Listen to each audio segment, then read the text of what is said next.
दो बड़ी गलतियां जो पंडित जवाहरलाल नेहरू के प्रधानमंत्री काल में हुई, उनके लिए गए निर्णयों से हुई। इसके कारण सालों तक कश्मीर ने सहन करना पड़ा। देश की संसद में अमित शाह का ये बयान इस परिपाटी का हिस्सा है जिसमें पंडित नेहरू को विलन बनाकर मौजूदा दौर की समस्याओं से ध्यान हटाने की राजनीति की जाती है। अमित शाह ने दावा किया कि अगर नेहरू युद्ध विराम न करते तो आज POK हमारा होता।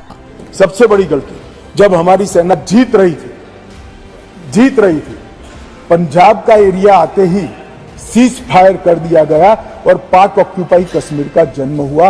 अगर सीज फायर 3 दिन लेट होता तो पाक ऑक्यूपाई कश्मीर आज भारत का हिस्सा।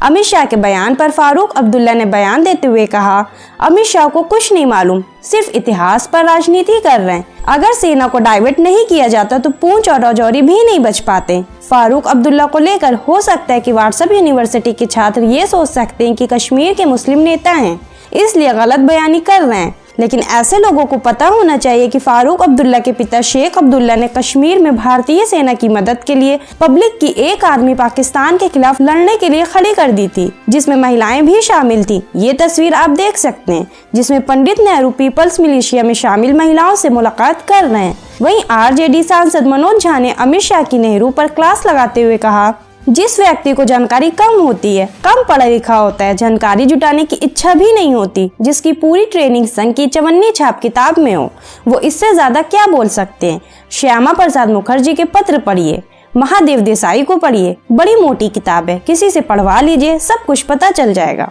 मैं तो सीधे ये मानता हूँ कि अगर नेहरू से आज भी इतना खौफ है तो मोदी जी अपना एक डिपार्टमेंट बनवाइए, जवाहरलाल नेहरू मंत्रालय। दूसरी बात यह है कि एक दिन 12 घंटे नेहरू पर चर्चा कर लो, दूध का दूध पानी का पानी हो जाएगा। हम दूध के साथ होंगे, आपके हाथ में सिर्फ पानी बचेगा। वहीं अमित शाह के पंडित नेहरू पर युद्ध विराम का आरोप लगाने को लेकर इतिहासकार अशोक कुमार पांडे ने सरदार पटेल की चिट्ठी दिखाते हुए कहा, युद्ध को खत्म करना पड़ा क्यों? इसे समझना है तो पटेल का ये खत पढ़िए, 4 जून 1948 का पत्र पढ़िए, जिसमें वो कहते हैं कि सेना की स्थिति भी कोई बहुत अच्छी नहीं है और मुझे डर है कि सैन्य संसाधन अधिकतम संभव निचोड़े जा चुके हैं। कह पाना मुश्किल है कि कितने दिन हम ये युद्ध चला पाएंगे। युद्ध 6 महीने और चलकर दिसंबर के अंत में समाप्त हुआ। वहीं POK निर्माण पर अमित शाह को जवाब देते हुए इतिहासकार अशोक कुमार पांडे कहते हैं, सवाल महाराजा हरि सिंह से क्यों नहीं, हमले से पहले भारत में विलय को क्यों तैयार नहीं हुए, क्यों डोगरिस्तान की योजना बनाई, पाकिस्तान से स्टिल स्टैंड समझौता क्यों किया